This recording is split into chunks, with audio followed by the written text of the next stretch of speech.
最高の気持ち。天国にいます。I've always dreamed. ね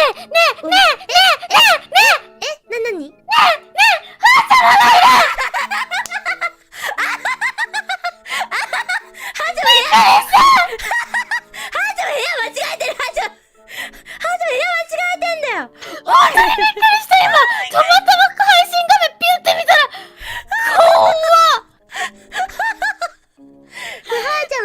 完全に部屋間違えて入ってきたパターンですよこれ。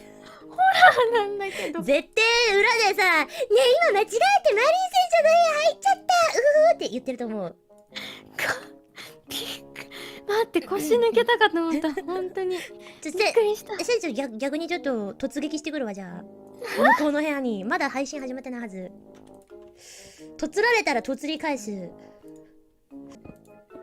あるちょっと突撃しに行こう。どうせパスワードはこれだろ。いけたいけたいるかな。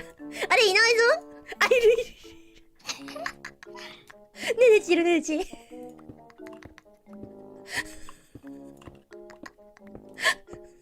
ねちおるねねち。は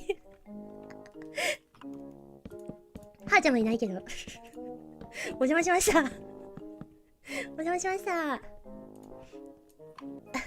ハーチュマパニックですハーチュマパニックはね、びっくりした。